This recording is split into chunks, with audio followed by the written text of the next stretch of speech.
Hi, ഞാൻ doctor പ്രിയ, Q1B health കെയറിലെ homoeopathic ഫിസിഷ്യനാണ്. നിശബ്ദനായ ഒരു കൊലയാളിയാണ് പ്രമേഹം. പറയും പോലെ തന്നെ നമ്മൾ അറിയാതെ നമ്മളെ തന്നെ കാർന്നു നിന്നുന്ന ഒരു രോഗമാണ് പ്രമേഹം. ഇന്ന് കണക്കുകൾ പ്രകാരം ലോക ജനസംഖ്യയിൽ ഏറ്റവും കൂടുതൽ പ്രമേഹ രോഗികളുള്ളത് ഇന്ത്യയിലാണ്. ഇന്ത്യയിൽ തന്നെ കേരളത്തിലും. നമുക്കറിയാം, നമ്മുടെ ചുറ്റിലും തന്നെ ഒരുപാട് പേര് ഇന്ന് പ്രമേഹ രോഗത്തിൻ്റെ പലവിധമായ ബുദ്ധിമുട്ടുകൾ അനുഭവിക്കുന്നവരാണ്. ഇന്ന് നമുക്ക് എങ്ങനെ ഒരു പ്രീ ഡയബറ്റിക് സ്റ്റേജിലുള്ളവർ അല്ലെങ്കിൽ പ്രമേഹ രോഗം ആരംഭിക്കുന്ന ജസ്റ്റ് തുടങ്ങുന്നവർ എങ്ങനെയൊക്കെ ഭക്ഷണം നിയന്ത്രിക്കാമെന്ന് നോക്കാം. പ്രമേഹം ഒരു നിശബ്ദനായ കൊലയാളി ആവാനുള്ള കാരണം തന്നെ നമ്മളിപ്പോൾ പ്രമേഹമൊക്കെ അറിഞ്ഞിട്ടുണ്ടെങ്കിലും അത് നമ്മൾ ടെസ്റ്റ് ചെയ്യുമ്പോഴോ അല്ലെങ്കിൽ നമുക്ക് പാരമ്പര്യമായിട്ട് പ്രമേഹമൊക്കെ ഉള്ളവരാണെങ്കിൽ നമ്മൾ ഇടയ്ക്കിടയ്ക്കൊക്കെ ഒരു ബ്ലഡ് ചെക്കപ്പിലൂടെ പ്രമേഹമുണ്ടെന്ന് അറിഞ്ഞാലും നമ്മൾ ഒരു ഫിസിഷ്യനെ ഒന്നും കാണാതെ നമ്മൾ കരുതും നമുക്ക് തന്നെ ഒരു ഡയറ്റൊക്കെ ഫോളോ ചെയ്ത് നമുക്ക് തന്നെ കൺട്രോൾ ചെയ്യാം. കാരണം മരുന്ന് കഴിക്കാൻ തുടങ്ങിയ ജീവിതകാലം മുഴുവൻ മരുന്ന് കഴിക്കേണ്ടി വരും എന്ന് തെറ്റായ ഒരു ധാരണ. ഇങ്ങനെ ഉള്ളതുകൊണ്ട് തന്നെ നമ്മൾ നമ്മുടേതായ ഒരു ഡയറ്റ് ഉണ്ടാക്കും. 2-3 ദിവസം മാത്രം നമ്മൾ ഡയറ്റ് ഫോളോ ചെയ്യും. പിന്നീട് അതങ്ങ് വിട്ട് നമ്മുടെ പഴയ ശീലത്തിലൂടെ തന്നെ പോകും. അങ്ങനെ കൺട്രോൾ ചെയ്യാതെ പോകുമ്പോൾ വീണ്ടും ഒരു 2-3 മാസം കഴിഞ്ഞ് ബ്ലഡ് ടെസ്റ്റ് ചെയ്യുമ്പോൾ ബ്ലഡ് ഷുഗർ ലെവലൊക്കെ ഒരു 250-ന് മുകളിൽ എത്തിക്കാണും. അപ്പോൾ നമുക്ക് നിയന്ത്രിക്കാൻ പറ്റാത്തൊരു ലെവലിൽ എത്തുമ്പോൾ നമ്മളൊരു ഡോക്ടറെ കൺസൾട്ട് ചെയ്യും. അങ്ങനെ ഒരു സ്റ്റേജിലെത്തുമ്പോൾ ആ ഡോക്ടർക്ക് ഒരു മെഡിസിൻ നൽകിയേ പറ്റുള്ളൂ. അത് മെഡിസിൻ മാത്രമല്ല, അതിനോടൊപ്പം സ്ട്രിക്റ്റ് ആയിട്ടൊരു ഡയറ്റ് കൂടി എടുക്കേണ്ടി വരും. അപ്പം നമ്മൾ പ്രോപ്പറായിട്ട് കൺട്രോൾ ചെയ്യാത്തതുകൊണ്ടാണ് ഇന്ന് പ്രമേഹ രോഗികളുടെ എണ്ണം കൂടിക്കൂടി വരുന്നത്. അതുകൊണ്ട് നമുക്ക് ഇന്നത്തെ ഒരു വിഷയത്തിലൂടെ നമുക്ക് എങ്ങനെ ഒരു ഫുഡ് കൺട്രോൾ ചെയ്യാമെന്ന് നോക്കാം. ആദ്യം തന്നെ ഞാൻ പറയാം, ഫുഡ് മാത്രം കൺട്രോൾ ചെയ്തുകൊണ്ട് മാത്രം നമുക്ക് ഡയബറ്റീസ് കൺട്രോൾ ചെയ്യാൻ പറ്റില്ല. ഇപ്പം മെഡിസിൻസ് ഒക്കെ വേണ്ടവരാണെങ്കിൽ കൃത്യമായിട്ട് മെഡിസിൻ എടുക്കണം. അതുപോലെ തന്നെ കൃത്യമായ വ്യായാമം, ആവശ്യത്തിന് റെസ്റ്റും അതുപോലെ ആവശ്യത്തിനുള്ള വെള്ളവും കുടിച്ചാൽ മാത്രമേ ഒരു വിധമെങ്കിലും പ്രമേഹ രോഗം അല്ലെങ്കിൽ പ്രമേഹത്തെ കൺട്രോൾ ചെയ്യാൻ പറ്റുള്ളൂ. നമ്മുടെ ക്ലിനിക്കിലൊക്കെ വരുന്ന ഒരുപാട് പേര് നമ്മളോട് ചോദിക്കാറുള്ളതാണ്, എപ്പോഴാണ് പ്രമേഹത്തിന് മെഡിസിൻസ് എടുക്കേണ്ടത്, അല്ലെങ്കിൽ ഏത് ഒരു ലിമിറ്റ് കഴിയുമ്പോഴാണോ മെഡിസിൻ എടുക്കേണ്ടത്, ആദ്യമേ മെഡിസിൻ എടുക്കണോ, മെഡിസിൻ ജീവിതകാലം മുഴുവൻ കഴിക്കേണ്ടി വരുമോ എന്നൊക്കെ. നമ്മളിപ്പം വന്നിട്ട് ഒരാൾ പ്രമേഹ രോഗിയാണെന്നുള്ള സിംറ്റംസ് ഒക്കെ ഉണ്ടെങ്കിൽ കൂടി നമ്മൾ ബ്ലഡ് ടെസ്റ്റ് ചെയ്യാറുണ്ട്. പ്രധാനമായിട്ടും FBS, PPBS, RBS. ഇതിപ്പോൾ എല്ലാവർക്കും അറിയാം. FBS എന്ന് പറഞ്ഞു കഴിഞ്ഞാൽ വെറും വയറ്റിൽ ടെസ്റ്റ് ചെയ്യുന്നതാണ്, ഫാസ്റ്റിംഗ് ബ്ലഡ് ഷുഗർ. PPBS എന്ന് പറഞ്ഞാൽ പോസ്റ്റ് പാൻട്രൽ ബ്ലഡ് ഷുഗർ, അതായത് ഭക്ഷണം കഴിച്ച് 2 മണിക്കൂറിന് ശേഷം ടെസ്റ്റ് ചെയ്യുന്നത്. RBS എന്ന് പറയുമ്പോൾ റാൻഡം ബ്ലഡ് ഷുഗർ, അത് ഭക്ഷണം കഴിച്ചതും സമയവും തമ്മിൽ വലിയ ഒരു കണക്കുകളൊന്നും ഇല്ലാത്ത രീതിയിൽ റാൻഡം ആയിട്ട് ടെസ്റ്റ് ചെയ്യുന്നത്. ഈ 3 എണ്ണമാണ് നമ്മൾ പ്രധാനമായിട്ടും ചെയ്ത് എല്ലാവരും തന്നെ വരാറ്. പക്ഷേ നമ്മൾ ഫിസിഷ്യൻസ് അല്ലെങ്കിൽ ഡോക്ടേഴ്സൊക്കെ നമ്മളൊരു മെഡിസിൻ പ്രിസ്ക്രൈബ് ചെയ്യണമെങ്കിൽ നമ്മൾ ഈ FBS-ഉം PPBS-ഉം മാത്രം നോക്കിയിട്ടായിരിക്കില്ല ചെക്ക് ചെയ്യാറ്. അതിനോടൊപ്പം തന്നെ അവർ HbA1c എന്ന് പറയുന്ന ഒരു വാല്യൂ കൂടി നോക്കാറ്. എന്താണ് HbA1c എന്ന് നോക്കാം. ഗ്ലൈക്കോസിലേറ്റഡ് ഹീമോഗ്ലോബിൻ, അതായത് ചുരുക്കി പറഞ്ഞു കഴിഞ്ഞാൽ ഒരു 3 മാസത്തെ നമ്മുടെ ബ്ലഡ് ഷുഗറിൻ്റെ ഒരു ആവറേജ് ആണ്. നമ്മുടെ രക്തത്തിലെ ഹീമോഗ്ലോബിൻ്റെ മുകളിൽ എത്ര ഷുഗർ പറ്റിപ്പിടിച്ചിരിക്കുന്നു എന്നൊരു കണക്ക്. ഈ HbA1cയുടെ വാല്യൂ വെച്ചിട്ടാണ് പൊതുവേ ഡോക്ടേഴ്സൊക്കെ മെഡിസിൻസ് എഴുതാറ്. HbA1c നോക്കുമ്പോൾ 5.9, 5.9-ന് താഴെയാണെങ്കിൽ അത് നോർമലാണ്. 5.9 മുതൽ 6.3 വരെ ഇതിനിടയിലാണെങ്കിൽ പ്രീ ഡയബറ്റിക് എന്ന് പറയാം, അതായത് നമ്മൾ പ്രമേഹത്തിലോട് കിടക്കാൻ പോകുന്ന ഒരു സ്റ്റേജ്. 6.5 മുതൽ 7 വരെ ആണെങ്കിൽ കുറച്ച് നമ്മൾ സീരിയസ് ആയിട്ട് എടുക്കണം. ചിലപ്പോൾ ചിലർക്ക് മെഡിസിൻസ് ഒന്നും വേണ്ടി വരില്ല, ചിലർക്ക് മെഡിസിൻസ് വേണ്ടി വരും. അതോടൊപ്പം തന്നെ നമ്മൾ സ്ട്രിക്റ്റ് ആയിട്ട് ഫുഡ് കൺട്രോൾ ചെയ്ത് കഴിഞ്ഞാൽ നമുക്ക് പ്രമേഹത്തെ നിയന്ത്രിച്ച് കൊണ്ടുപോകാൻ പറ്റും. ഇനി 7-ന് മുകളിലാണെങ്കിൽ സ്ട്രിക്റ്റ് ആയിട്ട് ഡയറ്റും എടുക്കണം, അതോടൊപ്പം തന്നെ മെഡിസിൻസിൻ്റെ ആവശ്യവും കൂടി ഉണ്ടാവും. ഒരു പ്രമേഹ രോഗത്തിലോട്ട് കിടക്കുന്നവർക്ക് അല്ലെങ്കിൽ ഒരു പ്രീ ഡയബറ്റിക് സ്റ്റേജിന് പറ്റുന്ന രീതിയിലുള്ള ഒരു ഡയറ്റ് എങ്ങനെയാണെന്ന് നോക്കാം. നമുക്ക് പ്രമേഹ രോഗത്തിൽ എന്തൊക്കെ കഴിക്കണം, എന്തൊക്കെ ഒഴിവാക്കണം എന്ന് പറയുന്നതിന് മുൻപ് എങ്ങനെ ഭക്ഷണം കഴിക്കണമെന്ന് നോക്കാം. നമ്മൾ മലയാളികൾ പൊതുവെ 4 നേരമായിട്ടാണ് ഭക്ഷണം കഴിക്കുക. രാവിലത്തെ അല്ലെങ്കിൽ ഒരു മോർണിംഗ് ബ്രേക്ക്ഫാസ്റ്റ്, ഉച്ചയ്ക്ക് ഒരു ലഞ്ച്, വൈകിട്ട് ഒരു ടീ ടൈം, അത് ഒരു സ്നാക്സ് ഒക്കെ, രാത്രി ഡിന്നർ. ഇങ്ങനെ 4 നേരമായിട്ടാണ് പ്രധാനമായിട്ടും ഭക്ഷണം കഴിക്കുക. ഇങ്ങനെ 4 നേരമായിട്ട് കഴിക്കുന്നതിന് പകരം തവണകൾ കൂട്ടുക. ഒരു 5-6 തവണയായിട്ട് ഭക്ഷണം കഴിക്കണം. അതുപോലെ തന്നെ ഭക്ഷണത്തിൻ്റെ ക്വാണ്ടിറ്റി കുറയ്ക്കുക, അതായത് നമ്മൾ കൂടുതൽ തവണ കൂട്ടുക, അളവ് കുറയ്ക്കുക. ഇങ്ങനെയായിരിക്കണം ഒരു ഡയബറ്റീസ് ആൾക്കാരുടെ പ്രോട്ടോകോൾ. ഇങ്ങനെ ഒരു പ്രോട്ടോകോളിൽ വേണം അവർ ഭക്ഷണം കഴിക്കാൻ. ഇനി എന്തൊക്കെ ഭക്ഷണം കഴിക്കാമെന്ന് നോക്കാം. നമ്മൾ രാവിലെ എണീക്കുമ്പോഴാണെങ്കിൽ നമ്മളെല്ലാവരും ചായയും കാപ്പിയൊക്കെ കുടിച്ചിട്ടാണ് ഒരു ദിവസം തുടങ്ങാറ്. രാവിലെ എണീക്കുമ്പോൾ തന്നെ ഇതിന് പകരമായിട്ട് 1-2 ഗ്ലാസ് ചെറു ചൂടുവെള്ളം കുടിക്കാം. ഇപ്പോൾ ചായയോ കാപ്പിയോ നിർബന്ധമുള്ളവരൊക്കെ ആണെങ്കിൽ ദിവസം ഒരു 2 അല്ലെങ്കിൽ 3 മാക്സിമം അത്രയും പാലൊക്കെ ഒഴിച്ച് ചായ കുടിക്കാം.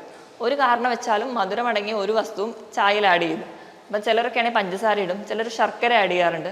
അതുപോലെ പഞ്ചസാര, ശർക്കര, തേൻ പൂർണ്ണമായിട്ടും ഒഴിവാക്കണം ഇങ്ങനെ ഒരു പ്രീ ഡയബറ്റിക് സ്റ്റേജിലോട്ട് പോകുമ്പോൾ തന്നെ. അത് കഴിഞ്ഞ് നമ്മളൊരു 2 മണിക്കൂറിനുള്ളിലൊക്കെ തന്നെ ബ്രേക്ക്ഫാസ്റ്റ് കഴിക്കും. അപ്പം രാവിലത്തെ പ്രഭാത ഭക്ഷണം എന്ന് പറയുന്നത് നമ്മൾ പ്രധാനമായും കഴിക്കുന്നത് ഇഡ്ഡലി, ദോശ, അപ്പം, പുട്ട് തുടങ്ങിയ ഭക്ഷണങ്ങളൊക്കെയാണ്. അപ്പോൾ ഒന്നാമതായിട്ട് നമ്മൾ ഇഡ്ഡലിയുടെ കാര്യം അല്ലെങ്കിൽ ദോശയുടെ കാര്യം എടുക്കുകയാണെങ്കിൽ നമുക്കറിയാം അരി പുളിപ്പിച്ചുണ്ടാക്കുന്ന ഭക്ഷണമാണ് ഇഡ്ഡലി, ദോശ, അപ്പം ഒക്കെ. ഇനി അരി പുളിപ്പിക്കുന്ന സമയത്ത് ഗ്ലൈസീമിക് ഇൻഡെക്സ് കൂടുകയാണ്. എന്താണ് ഗ്ലൈസീമിക് ഇൻഡെക്സ്? ഒരു ഭക്ഷണത്തിൽ നമ്മൾ ഭക്ഷണം കഴിച്ചു കഴിഞ്ഞാൽ നമ്മുടെ രക്തത്തിലേക്ക് ഷുഗർ കൂടുന്നതിൻ്റെ ആ ഒരു ടൈമാണ് നമ്മൾ ഗ്ലൈസീമിക് ഇൻഡെക്സ് ആയിട്ട് പറയും. ഗ്ലൈസീമിക് ഇൻഡെക്സ് കുറഞ്ഞ ഭക്ഷണങ്ങളാണ് പ്രമേഹ രോഗികൾക്ക് ഏറ്റവും നല്ലത്. അപ്പം ഞാൻ പറഞ്ഞതുപോലെ അരി പുളിപ്പിച്ചുണ്ടാക്കുന്ന ഭക്ഷണത്തിനൊക്കെ ഗ്ലൈസീമിക് ഇൻഡെക്സ് കൂടുതലാണ്. അപ്പം നമ്മൾ ആ വകയുള്ള ഭക്ഷണങ്ങൾ കഴിവതും കുറയ്ക്കാൻ വേണ്ടി ശ്രദ്ധിക്കുക. ഇപ്പം ചിലർക്കൊക്കെ ഒരു ആഗ്രഹമൊക്കെ ഉള്ളവരാണെങ്കിൽ ഇടയ്ക്കൊക്കെ 2 അല്ലെങ്കിൽ 3 ഇഡ്ഡലി വരെയൊക്കെ കഴിക്കാം. ദോശയാണെങ്കിലും 2 അല്ലെങ്കിൽ 3 വരെയൊക്കെ കഴിക്കാം. ഇനിയിപ്പോൾ ഇതിൻ്റെ കൂടെ എന്തെങ്കിലും കറികളുടെ കാര്യം നമ്മൾ ആലോചിക്കണം. അപ്പോൾ കറികൾ ആലോചിക്കുമ്പോൾ കിഴങ്ങ് വർഗ്ഗങ്ങളൊന്നും തന്നെ ഉൾപ്പെടുത്താതിരിക്കുക. കിഴങ്ങ് വർഗ്ഗങ്ങൾ എന്ന് പറയുമ്പോൾ ചേന, ചേമ്പ്, അതുപോലെ കാച്ചിൽ, കപ്പ, ഇതൊക്കെ കിഴങ്ങ് വർഗ്ഗങ്ങളാണ്. അതുപോലെ തന്നെയാണ് ബീട്രൂട്ട്, ക്യാരറ്റ്. ഇവ പലർക്കും അറിയാത്തൊരു കാര്യമാണ്. ബീട്രൂട്ട്, ക്യാരറ്റ് ഒഴിവാക്കുക.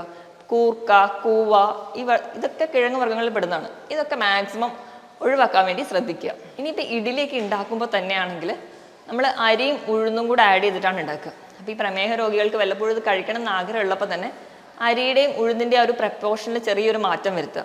ഉഴുന്നിൻ്റെ അളവ് കുറച്ചുകൂടി കൂട്ടാവുന്നതാണ്. ഉഴുന്ന് പറയുന്നത് കൂടുതലും പ്രോട്ടീൻ ആയതുകൊണ്ട് തന്നെ നമുക്ക് ഉഴുന്നിൻ്റെ അളവ് കുറച്ച് കൂട്ടുന്നത് വഴി ഒരു വിധമൊക്കെ പ്രമേഹത്തിന് നല്ലതാണ്. അതുപോലെ തന്നെ അരി ഉപയോഗിക്കുമ്പോൾ വെള്ള അരിക്ക് പകരം തവിടുള്ള ചെമ്പാവരി ഉപയോഗിക്കാം.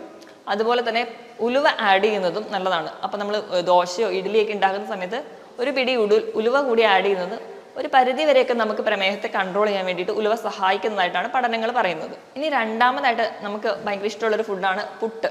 പുട്ടിൻ്റെ കൂടെ ഒരിക്കലും പഴം, പഞ്ചസാര ഇവ കഴിക്കാതിരിക്കുക. അതിന് പകരം നമ്മളൊരു ചെറിയ കഷ്ണം പുട്ടെടുക്കുകയാണെങ്കിൽ അതിനോട് തന്നെ തുല്യമായ ഒരു അളവിൽ, അതായത് 1:1 റേഷ്യോയിൽ പുട്ട് കടല കഴിക്കാം, പുട്ട് പയറ് കഴിക്കാം. അല്ലെങ്കിൽ അങ്ങനെയുള്ള പ്രോട്ടീൻ ആയിട്ടുള്ള എന്തെങ്കിലും ഒരു ഭക്ഷണം, പുട്ട്, മുട്ടക്കറി, അങ്ങനെ എന്തെങ്കിലും കഴിക്കാം. അല്ലാതെ പുട്ട്, പഴം തുടങ്ങിയത് കഴിക്കാതിരിക്കാൻ വേണ്ടി ശ്രദ്ധിക്കുക. ഇവിടെയും അരി എടുക്കുമ്പോൾ ഇപ്പോഴും തവിട് അടങ്ങിയ അരി എടുക്കാൻ വേണ്ടി ശ്രദ്ധിക്കുക. ഇപ്പം അപ്പം ഉണ്ടാക്കുന്നതാണെങ്കിലും എല്ലാം ഭക്ഷണങ്ങളും തുല്യ അളവിൽ കറി എടുക്കാൻ കഴിയും. അപ്പത്തിലൂടെ കടലക്കറി ആണെങ്കിൽ ഒരപ്പം എടുക്കുകയാണെങ്കിൽ അത്രയും തന്നെ അളവിൽ കടലക്കറി എടുക്കാൻ വേണ്ടി ശ്രദ്ധിക്കുക. ഇങ്ങനെ കഴിക്കുമ്പോൾ നമ്മൾ കടലയിൽ അടങ്ങിയിട്ടുള്ളത് പ്രോട്ടീനും ഫൈബറുകളുമാണ്. ധാരാളം പ്രോട്ടീനും ഫൈബറും ചെല്ലുമ്പോൾ നമുക്ക് അത്രയ്ക്ക് അങ്ങ് വിശക്കത്തുമില്ല, നമ്മുടെ ശരീരത്തിന് ഒരുവിധം നല്ലതാണ്. പിന്നെ നമ്മൾ മെയിനായിട്ട് വീട്ടിലുണ്ടാക്കുന്നതാണ് ഉപ്പുമാവ്. ഉപ്പുമാവൊക്കെ ഉണ്ടാക്കുന്ന സമയത്ത് നമുക്ക് ഗോതമ്പ് കൊണ്ട് ഉപ്പുമാവ് ഉണ്ടാക്കാം. അപ്പോൾ റവ കൊണ്ടൊക്കെ തന്നെ ഉപ്പുമാവ് ഉണ്ടാക്കുകയാണെങ്കിലും മാക്സിമം വെജിറ്റബിൾസ് അതിനകത്തോട്ട് ആഡ് ചെയ്യുക. അതായത് ഉപയോഗിക്കുന്ന ഗോതമ്പിൻ്റെയും റവേൻ്റെയും അളവിനോടൊപ്പം തന്നെ പച്ചക്കറികൾ ആഡ് ചെയ്യുക. അങ്ങനെ കഴിക്കുന്നതും ഒരുവിധം നമുക്ക് പ്രമേഹത്തെ കൺട്രോൾ ചെയ്യാൻ വേണ്ടി നമ്മളെ സഹായിക്കും. ഈ പറഞ്ഞ ഭക്ഷണങ്ങളെല്ലാം കഴിക്കുമ്പോൾ തന്നെ എപ്പോഴും ഞാൻ പറഞ്ഞതുപോലെ തന്നെ നിങ്ങൾ എടുക്കുന്ന ഫുഡിൻ്റെ അത്രയും തന്നെ ക്വാണ്ടിറ്റിയിൽ കറി എടുക്കാൻ വേണ്ടി ശ്രമിക്കുക. എപ്പോഴും ഒരു പ്രോട്ടീൻ റിച്ച് ആയിട്ടുള്ള കറികൾ രാവിലെ തന്നെ എടുക്കാൻ വേണ്ടി ശ്രദ്ധിക്കുക.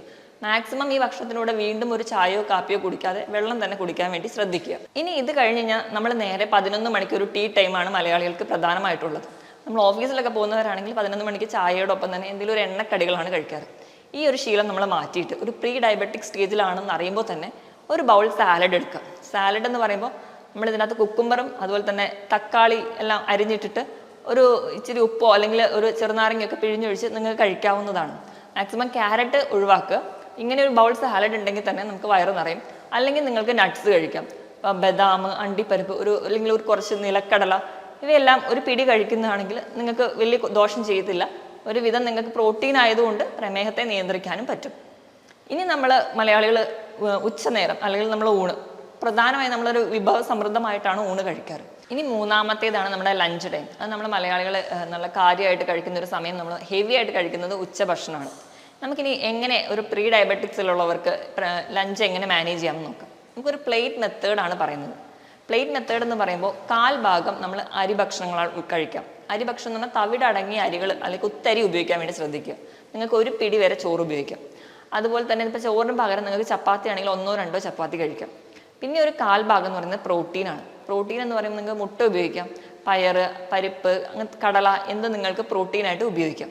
അല്ലെങ്കിൽ പനീർ തുടങ്ങിയ ഇതൊക്കെ പ്രോട്ടീനേഷ്യസ് ഫുഡാണ്. ഇതൊക്കെ നിങ്ങൾക്ക് ഉൾപ്പെടുത്താം. ഇത് കഴിഞ്ഞ് ബാക്കിയുള്ള ഒരു 1/2 ഭാഗം എന്ന് പറഞ്ഞാൽ പച്ചക്കറികൾക്ക് വേണ്ടിയിട്ട് ഉപയോഗിക്കണം. പച്ചക്കറികൾ നിങ്ങൾക്ക് സാലഡായിട്ട് ഉൾപ്പെടുത്താം, അല്ലെങ്കിൽ എന്നും നിങ്ങൾ ഇലക്കറികൾ ഉൾപ്പെടുത്താൻ വേണ്ടി ശ്രദ്ധിക്കുക. അതുപോലെ തന്നെ മൈക്രോ ഗ്രീൻസ് എന്ന് പറഞ്ഞാൽ നമുക്കറിയാം, നമ്മൾ ചെറുതായിട്ട് പയറും കടലയൊക്കെ മുളപ്പിച്ച് ഇപ്പം എല്ലാവരും ചെയ്യുന്നതാണ്. നമ്മുടെ വീടുകളിൽ തന്നെ ഈസി ആയിട്ട് നമുക്ക് ടിഷ്യൂ പേപ്പർ വെച്ച് തന്നെ കൾട്ടിവേറ്റ് ചെയ്തെടുക്കാൻ പറ്റുന്ന ഒന്നാണ്. ചെറുതായിട്ട് മുളപ്പിച്ച പയറ്, കടല ഒരു 2 ഇല വരുന്നവരെ അതിനെ വളർത്തിയിട്ട് ആ ഇലകൾ മുറിച്ച് തോരൻ വെക്കുക. 1-2 ഇഞ്ച് വരെ അതിന് വലുപ്പം വരുമ്പോൾ അത് മുറിച്ചിട്ട് നമുക്ക് തോരൻ വെക്കുക കഴിക്കും. അതിൽ ധാരാളം ആൻറ്റി ഓക്സിഡൻസും ന്യൂട്രിയൻസും ഒക്കെ ഉണ്ട്, ധാരാളം വൈറ്റമിൻസും ഉണ്ട്. അപ്പം ഇത് പ്രമേഹ രോഗികൾക്ക് വളരെ നല്ലൊരു ഫുഡാണ്. അപ്പം അങ്ങനെ കഴിക്കാം. അല്ലെങ്കിൽ നിങ്ങൾക്ക് മറ്റു പച്ചക്കറികളൊക്കെ തോരൻ വെച്ചിട്ടോ ഒക്കെ കഴിക്കാവുന്നതാണ്. അപ്പം മാക്സിമം ഒരു അര ഭാഗമെങ്കിലും പച്ചക്കറികളും സാലഡ്സും ഉൾപ്പെടുത്താൻ വേണ്ടി ശ്രദ്ധിക്കുക. ഇനി വൈകുന്നേരത്തെ ചായ എന്ന് പറയുന്നത് എല്ലാവർക്കും നിർബന്ധമുള്ളതാണ്. അപ്പം മാക്സിമം അത് ഒഴിവാക്കാൻ വേണ്ടി ശ്രദ്ധിക്കുക. അതിന് പകരം നിങ്ങൾക്ക് ഗ്രീൻ ടീ ഉപയോഗിക്കാം. അപ്പം അങ്ങനെ സ്നാക്സ് ഒക്കെ നിർബന്ധം അല്ലെങ്കിൽ ചായ നിർബന്ധമുള്ളവർക്കാണെങ്കിൽ നിങ്ങൾക്ക് ചായ ഉപയോഗിക്കാം. മാക്സിമം പഞ്ചസാരയോ ശർക്കര, തേനോ ഇതൊക്കെ ഒഴിവാക്കാൻ വേണ്ടി ശ്രദ്ധിക്കുക. ഇങ്ങനെ ഒരു സമയത്ത് നിങ്ങൾക്ക് നേരത്തെ പറഞ്ഞ പോലെ എന്തെങ്കിലും ഒരു ഫ്രൂട്ട്സ് കഴിക്കാം, ഏതെങ്കിലും ഒരു പഴവർഗ്ഗങ്ങൾ, ഏതെങ്കിലും ഒരെണ്ണം മാത്രം നിങ്ങൾ ഒരു ദിവസം വേണ്ടി കഴിക്കാൻ വേണ്ടി ശ്രദ്ധിക്കുക. ഇപ്പം നിങ്ങൾക്ക് എന്ന് പറഞ്ഞാൽ ഒരു പ്രമേഹം ഉണ്ടെന്നോർത്ത് അല്ലെങ്കിൽ പ്രമേഹം ഒരു ബോർഡറിലാണെന്നോർത്ത് എല്ലാ പഴവർഗ്ഗങ്ങളും ഒഴിവാക്കേണ്ടതില്ല. കാരണം പഴവർഗ്ഗങ്ങളിൽ ധാരാളം ആൻറ്റി ഓക്സിഡൻസും ന്യൂട്രിയൻസും നമ്മുടെ ശരീരത്തിന് ആവശ്യമായിട്ടുള്ള ഇമ്മ്യൂണിറ്റി ഒക്കെ തരുന്നത് ഈ ഫ്രൂട്ട്സ് ആണ്. അപ്പം നിങ്ങൾക്ക് ഒരു ദിവസം ഒരു ആപ്പിൾ കഴിക്കാം, ഒരു ഓറഞ്ച് കഴിക്കാം. അപ്പം ചെറുപഴമൊക്കെ ആണെങ്കിൽ ഒരുപാട് മധുരമുള്ള പഴങ്ങൾ കഴിക്കാതിരിക്കുക. മാക്സിമം ചെറിയ പുളിയുള്ളത്, വൈറ്റമിൻ സി ഉള്ള ഓറഞ്ച്, മുസമ്പി തുടങ്ങിയ ഫ്രൂട്ട്സുകൾ കഴിക്കാം. ആപ്പിള്, പേരയ്ക്ക തുടങ്ങിയ ഫ്രൂട്ട്സ്, തണ്ണിമത്തൻ ഇവയൊക്കെ നിങ്ങൾക്ക് കഴിക്കാവുന്നതാണ്. ഇതിനൊന്നും അതിന് മാത്രം ഒരു ഗ്ലൈസീമിക് ഇൻഡെക്സ് ഇല്ലതാണ്. അപ്പം നിങ്ങൾക്ക് ഏതെങ്കിലും ഒരു ഫ്രൂട്ട് ഈ ഒരു സമയത്ത് കഴിക്കാം. അല്ലാതെ തന്നെ ഇപ്പം സ്നാക്സ് ആയിട്ട് നിങ്ങൾക്ക് ഷുഗർ ഫ്രീ ആയിട്ടുള്ള ബിസ്ക്കറ്റ്സ് ഒക്കെ ഉണ്ട്, അത് വേണമെങ്കിൽ അത് ഉപയോഗിക്കാം. ഇനി നമുക്ക് രാത്രിയത്തെ ഡിന്നറിൻ്റെ കാര്യം നോക്കുകയാണെങ്കിൽ ഡിന്നർ മാക്സിമം ഒരു 7 മണിക്കെങ്കിലും കഴിക്കാൻ വേണ്ടി ശ്രദ്ധിക്കും. 7 മണിക്ക് നമ്മൾ ഒരു ഡിന്നർ കഴിക്കുന്നതാണ് എപ്പോഴും നല്ലത്. നിങ്ങൾ ആ ടൈമിൽ കഴിക്കുമ്പോൾ നിങ്ങൾക്ക് ചപ്പാത്തി കഴിക്കാം, 1-2 ചപ്പാത്തി. അതുപോലെ തന്നെ അതിനോടൊപ്പം തന്നെ ഒരു ബൗൾ സാലഡ് കഴിക്കാം, അല്ലെങ്കിൽ ഓട്സ് കഴിക്കാം. പറഞ്ഞ രീതിയിൽ എന്തെങ്കിലും ഒരു പ്രോട്ടീൻ റിച്ച് ആയിട്ടുള്ള ഒരു കറി ഉപയോഗിക്കാം. ഇങ്ങനെയൊക്കെ കഴിക്കുകയാണെങ്കിൽ നിങ്ങൾക്ക് ഒരു ഹെൽത്തി ഡയറ്റിലോട്ട് പോകാം. 7 മണിക്ക് കഴിച്ചു കഴിഞ്ഞാൽ പിന്നെ വേറെ ഭക്ഷണമൊന്നും കഴിക്കാതിരിക്കുക. പിറ്റേ ദിവസം രാവിലെ ഒരു 8 മണി 9 മണിക്കാണ് നമ്മൾ പിന്നീട് ഒരു ഭക്ഷണം കഴിക്കുന്നതെങ്കിൽ നമുക്ക് ഈ ഒരു 12 മുതൽ 13 മണിക്കൂർ വരെ ഒരു ഇൻ്റർമീഡിയറ്റ് ഫാസ്റ്റിംഗ് കൂടിയാവും. ഇത് നമുക്ക് ഒരു വിധമൊക്കെ നമ്മുടെ പ്രമേഹത്തെ നിയന്ത്രിക്കാൻ പറ്റും. ഈ പറഞ്ഞതുപോലെയൊക്കെ നിങ്ങൾ കൃത്യമായിട്ട് ഡയറ്റ് ഫോളോ ചെയ്യാം. 1-2 ദിവസത്തേക്ക് മാത്രമല്ല, ജീവിതകാലം മുഴുവനൊക്കെ ഇങ്ങനെ ഫോളോ ചെയ്യുകയാണെങ്കിൽ നിങ്ങൾക്ക് ഒരു പരിധി വരെയൊക്കെ നിങ്ങളുടെ മരുന്നിലോട്ട് ഒന്നും പോകാതെ തന്നെ നമുക്ക് പ്രമേഹത്തെ കൺട്രോൾ ചെയ്യാം. ഇങ്ങനെ ഒരു ഫുഡ് കൺട്രോൾ ചെയ്തവർ മാത്രമായിരിക്കും ചിലരുടെ ശരീരത്തിന് മെഡിസിൻസ് ആവശ്യമുള്ളവരായിരിക്കാം. അങ്ങനെയുള്ളവരാണെങ്കിൽ കൃത്യമായിട്ടൊരു ഡോക്ടറെ കണ്ടിട്ട് മെഡിസിൻസ് ചോദിച്ച് മനസ്സിലാക്കണം. അതുപോലെ തന്നെ ഒരു ഡോക്ടറുടെ സഹായത്തോടെ മാത്രമേ നിങ്ങൾ ഇങ്ങനെ ഒരു ഡയറ്റ് ഫോളോ ചെയ്യാൻ പാടുള്ളൂ. ഇങ്ങനെ കൃത്യമായി ഭക്ഷണം ഫോളോ ചെയ്യുമ്പോൾ കൃത്യമായ വിശ്രമം വേണം. അതുപോലെ തന്നെ 2 മുതൽ 3 ലിറ്ററോളം വെള്ളം ദിവസം കുടിക്കുക. കൃത്യമായിട്ട് വ്യായാമം ചെയ്യുക. അപ്പോൾ ആഴ്ചയിൽ 5 ദിവസമെങ്കിലും 45 മിനിറ്റ് മുതൽ 1 മണിക്കൂർ വരെ നിങ്ങൾക്ക് പറ്റുന്ന രീതിയിലുള്ള ചെറുതായിട്ടുള്ള നടത്തം, ജോഗിങ്, പറ്റുന്ന രീതിയിലുള്ള വ്യായാമങ്ങൾ കൃത്യമായിട്ട് ചെയ്യാൻ വേണ്ടി ശ്രദ്ധിക്കുക. ഇങ്ങനെയൊക്കെ ചെയ്തു കഴിഞ്ഞാൽ ഒരു പരിധി വരെയൊക്കെ നമുക്ക് പ്രമേഹത്തെ നിയന്ത്രിക്കാൻ പറ്റും. മറ്റൊരു ഹെൽത്ത് ടോപ്പിക്കുമായിട്ട് വീണ്ടും കാണുന്നത് വരെ നന്ദി.